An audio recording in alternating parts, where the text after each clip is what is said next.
আসসালামু আলাইকুম, সবাইকে স্বাগত জানাচ্ছি মাসুম মাহবুব। প্রিয় দর্শক, দিরিলিস এর্তুগুল নিয়ে একটি পর্ব করার পর অনেকের ইনবক্স এসেছিল যে তারা তুরস্কের সেকুলার ইতিহাসটা জানতে চায়। ওসমানী খেলাফতের পর কি করে তুরস্কে এই ধর্মনিরপেক্ষ সরকার চেপে বসেছে তার বিস্তারিত জানতে চেয়েছে। ওপেন দাইস মানে সত্যকে সত্য বলা, মিথ্যেকে মিথ্যে বলা। আমরা শোনা কথা নয়, চোখে যা দেখি তাই বলি। আজকে আমরা আপনাদেরকে সেই ইতিহাস জানাবো।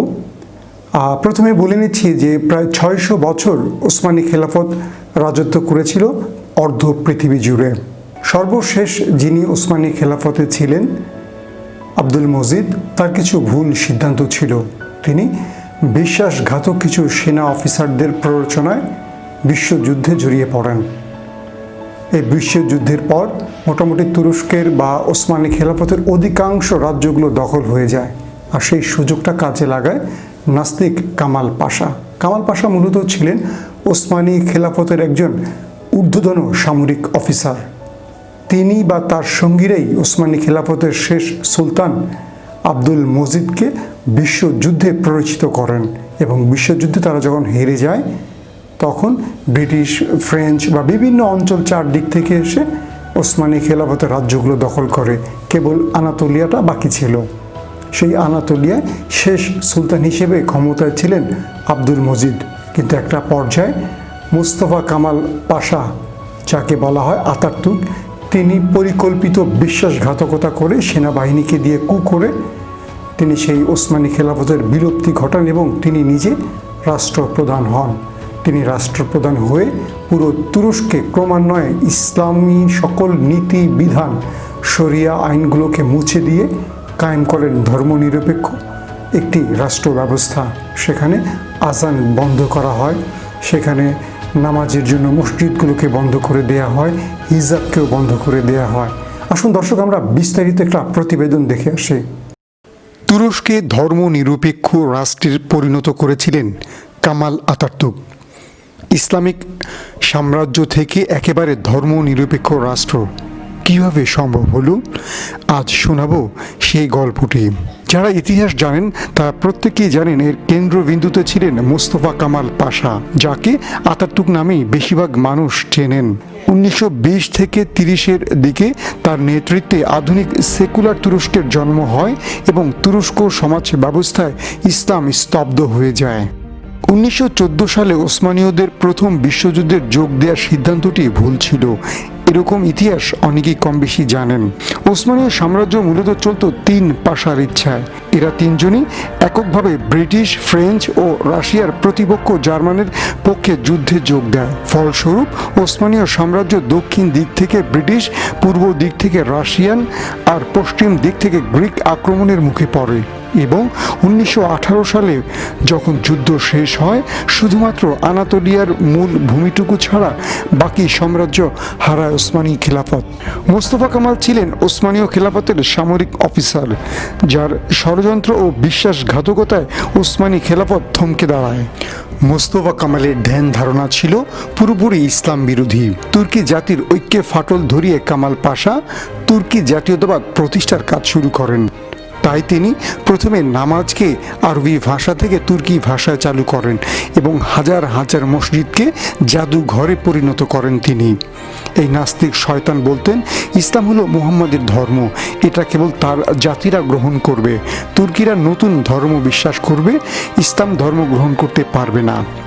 এভাবেই মোস্তফা কামাল তার মিশন শুরু করেন। ষড়যন্ত্র করে ওসমানী খেলাফত পতন ঘটিয়ে কামাল পাশা সেখানে নিজেই ক্ষমতায় বসেন এবং এর মাধ্যমে ওসমানী সালতানাতের পতন ঘটে। শেষ দিকে ওসমানী খলিফা আব্দুল মজিদ কামাল পাশার পুতুল সুলতানে পরিণত হন। 1299 সাল থেকে চলে আসা ওসমানীয় সালতানাতকে বিলুপ্ত ঘোষণা করে 1922 সালের 1 নভেম্বর আতাতুর্ক এই সমস্যার সমাধান করে ফেলেন। তিনি কিন্তু সাথে সাথেই খেলাফত বিলুপ্ত ঘটাননি, ওসমানীয় খলিফাকে কোনো ক্ষমতা ছাড়াই প্রতীকী রূপে বহাল রাখেন। এই পরিবর্তন যে তুর্কি জনগণের মাঝে অসন্তোষ সৃষ্টি করবে তা বুঝতে পেরে আতাতুর্ক এই বলে সাফাই গাইতে থাকেন যে তিনি আসলে চিরাচরিত ইসলামিক সরকার ব্যবস্থায় ফিরে যাচ্ছেন। নবম থেকে 15 শতাব্দী পর্যন্ত অধিকাংশ আব্বাসীয় খলিফারাই নিজস্ব কোনো ক্ষমতা ছিল না, মূল কর্তৃত্ব ছিল উজির আর সেনাপতিদের হাতে। আতাতুর্ক ক্ষমতাহীন খেলাফতের পক্ষে এই ব্যাখ্যা প্রচার করতে থাকেন। ওসমানীয় পরিবারের বাকি সদস্যদের নির্বাসনে পাঠিয়ে দেন তিনি। খেলাফত উঠে যাওয়ায় তুর্কি সরকারের জন্য ইসলাম বিরোধী বিভিন্ন নীতি গ্রহণ খুব সহজ হয়ে পড়ে। রাজনীতি থেকে ইসলামকে মুক্ত করা হয় এবং রাতারাতি ওসমানী খেলাফতের সকল শরিয়া আইন পাল্টে যায়। এর পরপরই কামাল পাশা সেকুলার স্কুলগুলোর প্রসারে সুবিধার্থে ইসলামী স্কুল নিষিদ্ধ করে দেন। ধর্মীয় অবকাঠামোগুলোকে ধ্বংস করা হয়। মাত্র 2 বছর আগে গঠিত শরিয়া কাউন্সিল বিলুপ্ত ঘোষণা করা হয়। ধর্মীয় বৃত্তি প্রদান বন্ধ করে দেওয়া হয়। পীর আউলিয়াদের আস্তানাগুলো জোরপূর্বক উচ্ছেদ করা হয়। শরিয়া আইনকে অবৈধ ঘোষণা করা হয় এবং সকল কাজীদের বরখাস্ত করা হয়। ইসলামের উপর কামাল পাশার আক্রমণ শুধুমাত্র সরকারি পর্যায়ে সীমাবদ্ধ ছিল না, বরং তুর্কিদের দৈনন্দিন জীবনযাত্রাকেও কামাল পাশা সেকুলার নীতি দিয়ে নিয়ন্ত্রণ করতে শুরু করেন। পাগড়ি বা টুপি নিষিদ্ধ করেন। এর পরিবর্তে পশ্চিমা স্টাইলে হেড পরার নিয়ম জারি করেন। হিজাবকে হাস্যকর পোশাক বর্ণনা করে সরকারি ভবনগুলোতে হিজাব নিষিদ্ধ করা হয়। হিজরি ক্যালেন্ডারের পরিবর্তে গ্রেগরিয়ান ক্যালেন্ডার চালু করা হয়। 1932 সালে আরবিতে আজান দেয়া নিষিদ্ধ করে তুর্কি ভাষায় আজান চালু করেন এবং দেশের হাজার হাজার মসজিদকে বাধ্যতামূলক জাদুঘরে পরিণত করেন। জুমাবারের পরিবর্তে শনিবার এবং রবিবারে সাপ্তাহিক ছুটি ঘোষণা করেন এই নাস্তিক সরকার। সব শেষে ইসলামকে রাষ্ট্র ধর্ম হিসেবে বর্ণনা করা ধারাটি সংবিধান থেকে পুরোপুরি বাদ দিয়ে দেন। আতাতুর্ক খুব ভালো করে জানতেন, যদি তুর্কি জনগণ প্রতিবাদ করতে শুরু করে এসব সংস্কার ব্যর্থ হয়ে যাবে। এই নতুন ব্যবস্থার সবচেয়ে বড় হুমকি ছিল তুর্কিদের ইতিহাস। নবম শতাব্দী থেকে তুর্কিদের ইতিহাস ইসলামের সাথে একীভূত। নতুন প্রজন্মকে তাদের ইতিহাস থেকে দূরে রাখার জন্য শিক্ষা ব্যবস্থায় পরিবর্তন করে ফেলেন এই নাস্তিক এবং তুরস্কে আরবি ভাষার পরিবর্তে লাতিন ভাষা চালু করেন। সেই সময় তুর্কিদের শিক্ষার হার খুব কম ছিল। শিক্ষার হার বাড়ানোর অজুহাত দেখিয়ে কামাল পাশা আরবি বর্ণমালার পরিবর্তে ল্যাটিন ভাষা চালু করেন। কয়েক দশকের ভেতর তুর্কি ভাষা এবং আরবি ভাষা হারিয়ে ফেলে। নতুন প্রজন্মের সাথে পুরনো প্রজন্মের জেনারেশন গ্যাপ সৃষ্টি হলো। যেহেতু নতুন প্রজন্ম অতীত সম্পর্কে অজ্ঞ ছিল, তাই কামাল পাশা এই সুযোগটি ব্যবহার করেন। তুর্কিদের দৈনন্দিন জীবনযাত্রা থেকে ইসলামকে মুছে দিতে এসব সংস্কার কার্যকর ভূমিকা পালন করে। 1950 সালে আদনান মানগ্রেস আরবি আজান ফিরিয়ে আনার ইশতিহার দিয়ে গণতান্ত্রিক প্রক্রিয়ায় প্রধানমন্ত্রী নির্বাচিত হন। যদিও তিনি সফল হয়েছিলেন, 1960 সালে এক সামরিক অভ্যুত্থানে তাকে ক্ষমতাচ্যুত করা হয় এবং একটি সাজানো বিচারের পর তাকে মৃত্যুদণ্ড দেয়া হয়। এরপর 1996 সালে নেকমেট্রিন এরবাকান প্রধানমন্ত্রী নির্বাচিত হয়ে নিজেকে প্রকাশ্য ইসলামপন্থী সরকার ঘোষণা দেন। আগের মতোই সামরিক বাহিনী কু করে ক্ষমতা গ্রহণের 1 বছরের মাথায় তাকে ক্ষমতাচ্যুত করে। প্রায় 80 বছর তুরস্কে সেই সেকুলার কামাল আতাতুর্কের নিয়ম নীতি সামরিক বাহিনী দ্বারা প্রচালিত হয়। সবশেষ তুরস্কে নতুন সূর্য উদিত হয়, তার নাম রিসেপ তাইয়েপ এরদোগান। এবার আমরা জানবো সেই কুলাঙ্গার নাস্তিক নরপিচাস কামাল আতাতুর্কের শেষ জীবনে কি হয়েছিল, কিভাবে তিনি মৃত্যুবরণ করেছেন। যিনি একজন খোদাদ্রোহী, আল্লাহ বিরোধী ছিলেন, ইসলাম বিরোধী ছিলেন, মুসলমানদের সবচেয়ে বড় শত্রু ছিলেন, তার জীবনের শেষ পরিণতিটা আমরা একটা প্রতিবেদনে দেখে আসব। তুরস্কের বার্গ হোটেলে চিকিৎসা চলছে মোস্তফা কামাল আতাতুর্কের। পশ্চিমাদের এই 5 গোলাম তখন মৃত্যুর প্রহর গুনছে। প্রাণ যায় যায় অবস্থা, কোনো ধরনের চিকিৎসা কাজে আসছে না। ডাক্তাররা অপেক্ষায় আছেন কখন এই পশুটার প্রাণবায়ুটা বের হয়ে যায়।